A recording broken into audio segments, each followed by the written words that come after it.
Assalamualaikum warahmatullahi wabarakatuh. Apa kabar teman-teman? Mudah-mudahan sehat semua ya. Sehat jasmani, rohani, dilancarkan segala urusan dan aktivitasnya, diberkahi segalanya. Amin ya rabbal alamin.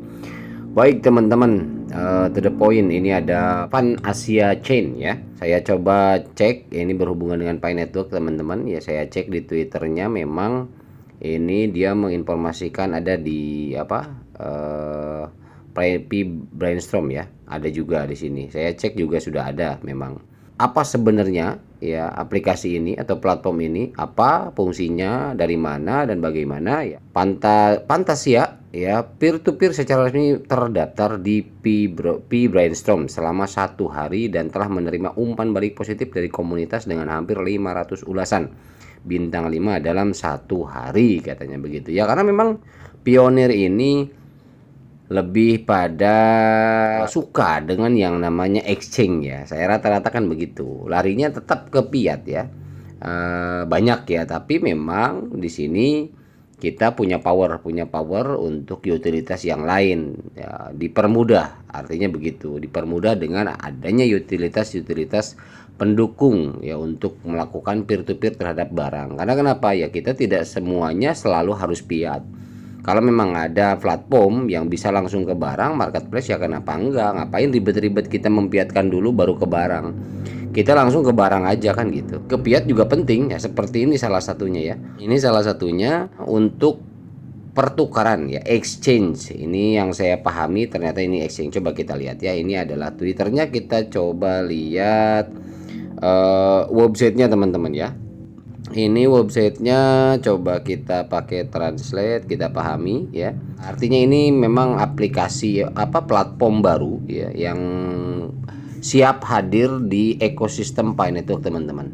Selamat datang di dunia Pantasia, katanya, menghadirkan transaksi berkecepatan tinggi, biaya transaksi rendah, terutama biaya cashback untuk dApps ya, produsen game NFT dan mitra lainnya. Ini tuh mirip dengan, artinya mirip dengan Central Exchanger ya. Memang tujuannya adalah pembuatan exchanger. Dan ini juga aplikasi Androidnya ada. Nah ini untuk roadmapnya, peta jalan. Teman-teman bisa di apa, fantasiachain.com ini, silahkan aja diakses. Di sini lihat menu-menunya, ada peta jalan, tokenomik ya. Pembagian token-tokennya nanti bagaimana, tentang kami, tim pengembang, kontak, white paper ada. Tapi memang belum lengkap teman-teman, karena ini baru. Baru terdaftar juga di Pi Brainstorm ya, Pi browsernya ya. Ini roadmapnya, silahkan aja dibaca, dipelajari. Nah di sini kan udah ada aplikasinya ya, di Twitternya itu download the apps katanya. Ketika kita klik ini kan diarahkan ke Play Store. Nanti di Play Store itu ada aplikasinya teman-teman, sudah aplikasi Androidnya ya. Nah ini saya kan udah download, saya udah coba kita buka ya, Fantasi Exchange. Daftarnya hanya menggunakan email saja ya, jadi nggak ribet. Jadi belum ada KYC dan lain sebagainya, belum, karena emang ini baru. Nah seperti ini.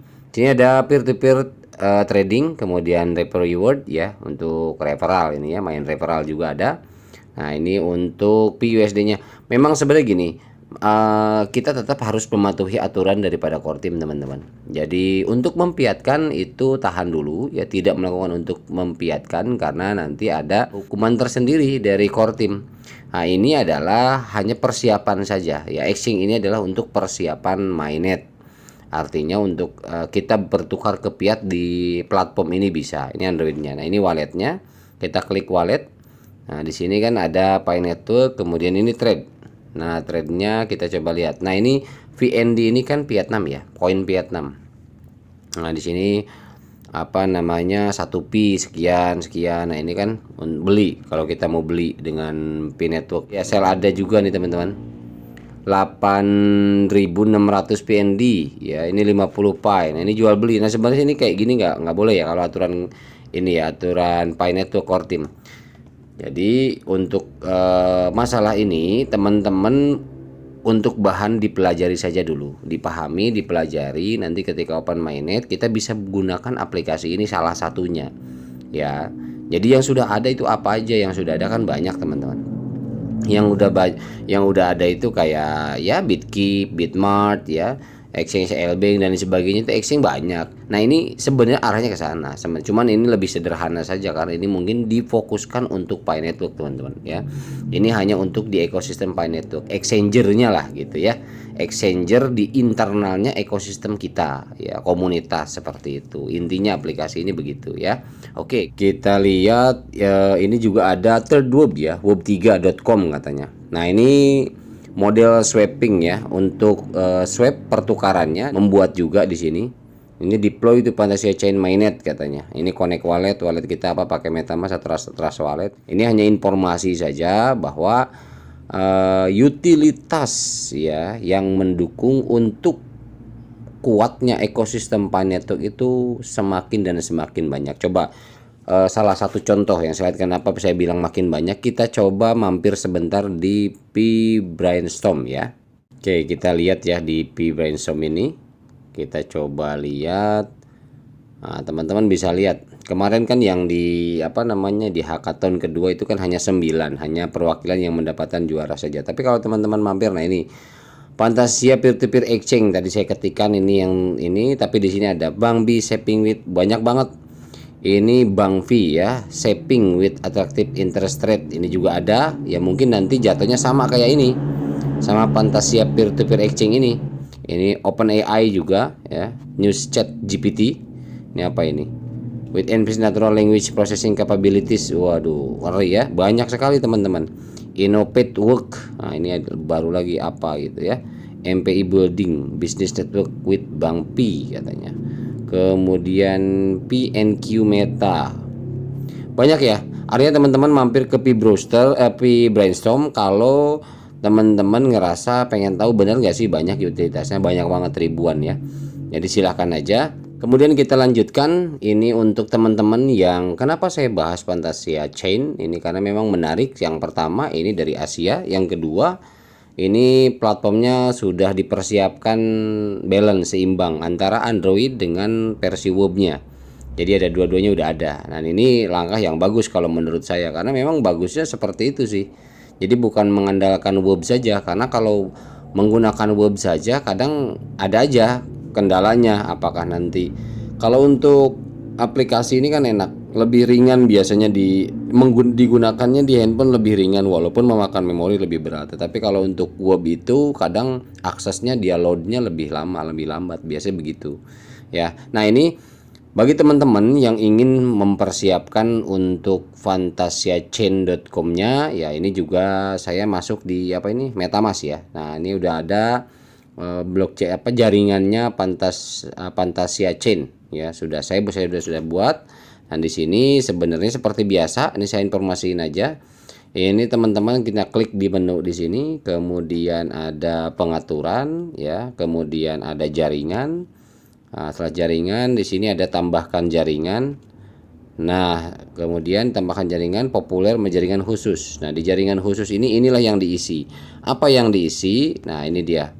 Nah, ini yang diisi sudah ada Fantasia Chain nama jaringannya, kemudian URL-nya ada. Ini di websitenya juga ada kok. Kalau teman-teman mau di websitenya, silahkan di websitenya ada diterterakan. Kita tinggal pindahin ke sini aja, di copy, tempelkan di sini. Kemudian ID rantainya 868, simbolnya FST, kemudian block explore-nya ini fantasiachain.com ya. Seperti ini. Nah, nanti untuk di MetaMask. Oke ya, ini hanya informasi tambahan saja. Kemudian teman-teman kalau misalkan emang mau ya daftar di Fantasia Chain ini, daftar dulu, nggak masalah sih sebenarnya, tenang aja.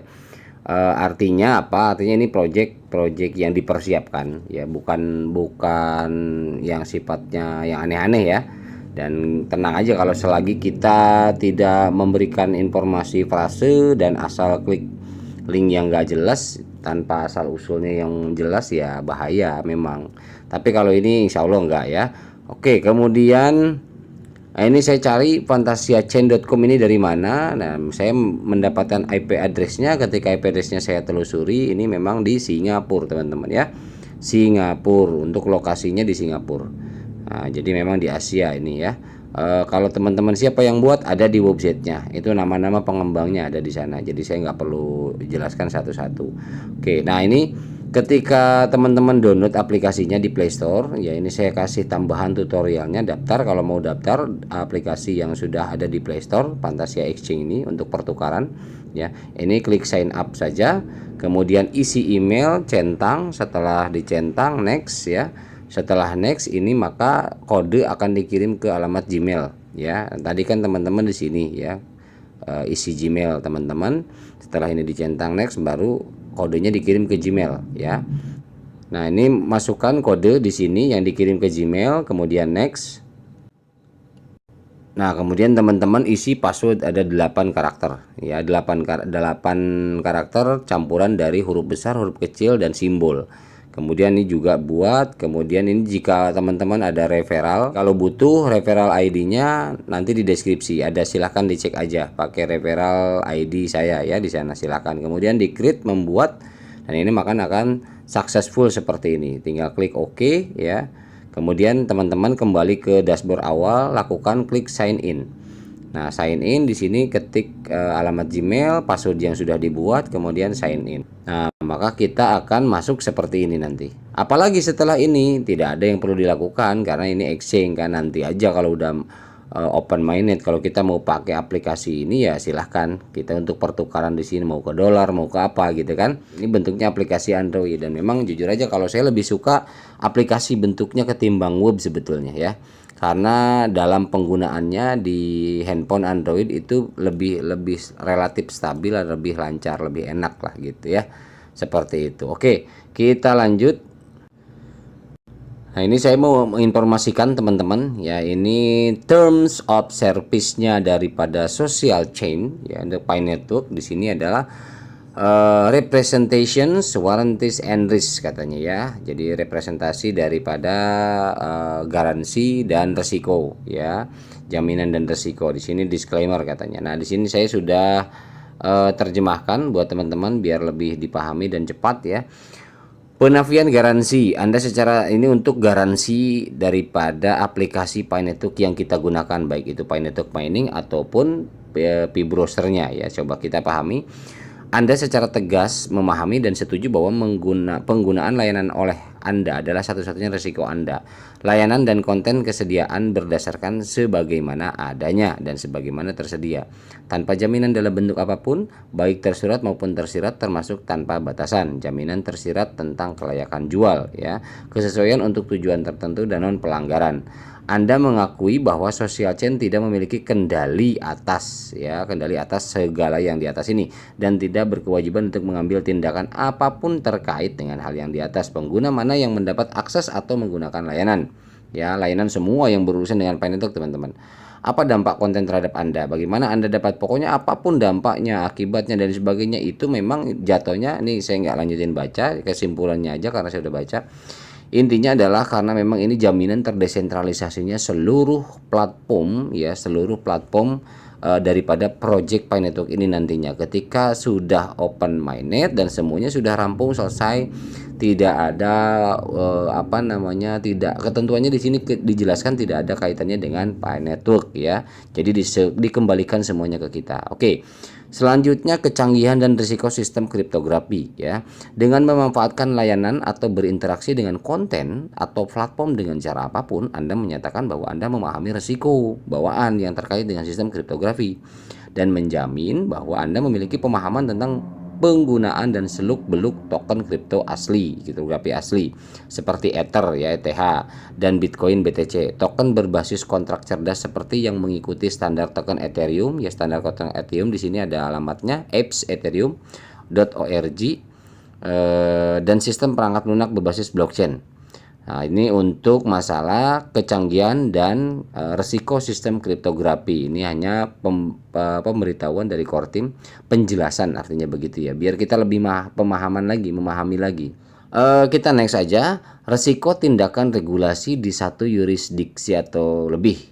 Social chain dan aset kripto yang Anda simpan di social chain dapat dipengaruhi oleh satu atau lebih pertanyaan peraturan atau tindakan peraturan. Jelas apapun itu ya teman-teman ya, platform apapun pasti ada regulasinya. Itu yang banyak dipertanyakan oleh banyak orang ketika orang tersebut menggunakan platform atau aplikasi apapun. Yang dapat menghambat atau membatasi kemampuan social chain itu akan membantu juga ketika banyak pertanyaan dan sebagainya, akan menghambat project daripada social chain ini untuk terus berkembang, atau yang dapat menghalangi atau membatasi kemampuan Anda untuk mengakses atau menggunakan dalam melayani ya, baik itu jual beli, transaksi dan lain sebagainya. Artinya ini ada aturannya lah seperti itu ya, karena memang nanti tolak ukurnya adalah terdesentralisasi, semua kembali ke tangan kita masing-masing ya. Oke, kemudian risiko kelemahan atau eksploitasi di bidang kriptografi, ini kelemahannya ya. Anda mengakui dan memahami bahwa kriptografi adalah bidang yang sedang berkembang. Kemajuan dalam pemecahan kode atau kemajuan teknis seperti pengembang komputer ya, kuantum dapat menimbulkan risiko terhadap mata uang kripto, layanan dan konten yang dapat mengakibatkan pencurian atau hilangnya token atau properti kriptografi Anda. Sedapat mungkin, social chain bermaksud untuk memperbarui protokol yang mendasari layanan untuk memperhitungkan setiap kemajuan dalam kriptografi dan memasukkan langkah-langkah keamanan tambahan. Nah, makanya kenapa kok ada kejadian penipuan, peretasan, hilang dan sebagainya, misalkan seperti itu ya. Kalau untuk masalah blockchain sih susah, kalau untuk diretas ya biasanya handphonenya yang kena. Oke, kemudian social chain tidak menjamin atau mewakili keamanan penuh dari sistem. Nah, artinya tidak ada jaminan ya. Jadi apapun itu, yang namanya kecanggihan terus berkembang teman-teman. Jadi kedepannya maksudnya di sini adalah resiko tetap akan ada. Ya, resiko ke depan makin tinggi. Jadi ketika kita menghadapi hal-hal yang di luar kemampuan kita dan mengakibatkan hal-hal yang tidak diharapkan terhadap akun kita atau apapun itu ke depannya nanti setelah terdesentralisasi semua, maksud daripada core team ini yaitu karena memang sudah terdesentralisasi kembali ke Anda. Ini hanya mengingatkan di awal jauh-jauh hari sebelum semuanya dilepaskan ya. Artinya betul-betul mainnet clear semua ya, dan mainnet juga tidak cukup satu hari. Tentunya ketika semua sudah clear ya, migrasi udah kelar semua, penambangan udah selesai dan sebagainya, itu akan ada hambatan dan kendala-kendala ke depan, resiko-resikonya ya, berhubungan dengan teknologi yang semakin tinggi dan maju. Nah, kemudian selanjutnya ini adalah volatilitas mata uang kripto. Anda memahami bahwa Ethereum dan teknologi blockchain lainnya ya, apapun mata uang kripto di luaran sana ya, atau token terkait fluktuatif karena banyak faktor termasuk, tetapi tidak terbatas pada adopsi, spekulasi, teknologi, dan risiko keamanan. Anda juga mengakui bahwa setelah mainnet Pi menjadi aktif, nah ini diperhatikan teman-teman ya, bahwa setelah mainnet Pi menjadi aktif atau Pi terdaftar di bursa, nah artinya di sini Pi itu akan terdaftar di bursa teman-teman ya. Pi akan memiliki volatilitas yang sama ya, akan ada volatilitas tetap dan tunduk pada faktor yang sama yang dihadapi oleh mata uang kripto lainnya, sama, aturan mainnya sama, ada gas fee ya, kemudian terpengaruhi oleh volatilitas pasar, tapi nanti ada perbedaannya di sini ya. Nah, coba kita baca dulu. Anda juga mengakui bahwa biaya transaksi pada teknologi semacam itu bervariasi dan dapat meningkat kapan saja, yang menyebabkan dampak pada aktivitas apapun yang terjadi di blockchain. Anda mengakui risiko ini dan menyatakan bahwa social chain tidak dapat dimintai pertanggungjawaban atas fluktuasi atau peningkatan biaya tersebut. Jadi masalah gas fee itu nanti, apalagi udah terdesentralisasi ya, perubahan gas fee yang ada di blockchain itu otomatisasi, bukan core team. Jadi tidak ada sangkut pautnya dengan core team social chain atau project-project social chain yang lain, tidak ada. Semuanya adalah itu by system, sudah otomatisasi ya. Jadi nggak usah ngomel-ngomel, wah ini segala macam gitu ya, karena memang semuanya sudah lengkap, ada dijelaskan oleh core team, baik masalah regulasi aturannya, baik perkembangan ke depannya, baik bagaimana mainnet dan sebagainya, itu core team merampungkan sampai terdesentralisasi. Maka nanti core team sendiri ya, core team pun akan menikmati hasilnya begitu ya. Jadi intinya ini bahwa kripto yang namanya Pi Network akan masuk ke bursa, tetap akan masuk dan akan terpengaruh dengan volatilitas. Bang, kalau terpengaruhi dengan volatilitas berarti akan ada naik dan turunnya. Betul, akan ada naik dan turunnya. Namun lagi-lagi di sini kan dijelaskan ya, Anda memahami bahwa Ethereum dan teknologi blockchain lainnya serta mata uang atau token terkait sangat fluktuatif karena banyak faktor termasuk tetapi tidak terbatas pada adopsi, spekulasi, teknologi dan risiko keamanan. Tidak terbatas hanya situ saja. Volatilitas pasar itu akan dipengaruhi oleh adanya misalkan ekonomi secara keseluruhan, ekonomi di luar bursa itu tetap akan berpengaruh juga. Nah, namun bedanya yang harus kita pahami adalah Pi Network ini teman-teman, kalau saya boleh sharingkan ya mohon maaf. Pi Network ini underlying-nya itu betul-betul berbeda dan jauh lebih kuat. Itu yang perlu kita pahami. Ketika pun memang berhubungan dengan volatilitas pasar, tetapi kita harus melihat juga underlay-nya. Kan walaupun terpengaruh dengan volatilitas pasar, kenapa mesti ada stable coin dan unstable coin? Kalau stable coin yang underlay-nya memang emas, ya dia ada fluktuasinya ada, tetapi kecil, mengikuti turunnya harga emas dan naiknya harga emas. Sekarang underlay-nya dolar, ya dia mengikuti naik turunnya harga dolar, dan kita tahu kalau dolar kan nggak langsung dari 15.000 jadi 5.000. Ya, dari 15.000 jadi 50.000 kan nggak begitu. Dia paling hilang cuma ratusan perak per hari kan gitu. Besok malah naik lagi 1.000 misalkan. Nah, besoknya lagi turun 500 lagi. Jadi sebatas itu saja. Nah, di sini untuk Pi Network adalah memang golongannya golongan stable coin. Kenapa kok bisa? Karena utilitas. Nah, akan berhubungan lagi, nyambung lagi ke utilitas, nyambung lagi ke ekosistem. Ekologinya sangat luas di sini ya, nyambung ke banyak hal lah yang berhubungan dengan barang dan jasa. Bisnis apapun di dunia ini nanti akan berhubungan, itu yang akan memperkuat underlay-nya. Bahkan kalau saya melihat ini akan lebih kuat daripada gold, emas ya. Kalau emas hanya tok di emas saja, tetapi kalau untuk Pi Network seluruhnya, karena memang untuk komoditas itu sendiri di dalamnya ada gold, ada perak, ada apapun. Karena ini komoditas mainannya ya, underlay-nya komoditas global. Ini luar biasa. Itu saja ya. Oke, kemudian selanjutnya keamanan aplikasi. Ini saya langsung rangkum saja. Keamanan aplikasi ini adalah artinya aplikasi yang digunakan Pi Network Mining dan Pi Browser itu aman dan hemat daya. Udah itu aja intinya. Ya, aman. Ini ada apa? Ada janji atau peraturannya yang sudah dijelaskan sama core team. Jadi nggak usah perlu khawatir ya, nggak perlu khawatir. Oke, itu aja teman-teman. Barangkali ini informasi tambahan saja buat teman-teman ya, bahwa insya Allah sesuai daripada term of service ini Pi Network akan tetap masuk ke bursa ya, walaupun itu kapan nanti dibukanya hanya core team yang akan membuka firewallnya. Tanggal berapa, bulan apa, ya kita tunggu saja informasi selanjutnya ya. Oke, itu aja teman-teman, mudah-mudahan bermanfaat. Mohon maaf bila ada salah-salah kata. Wabillahi taufiq wal hidayah. Assalamualaikum warahmatullahi wabarakatuh.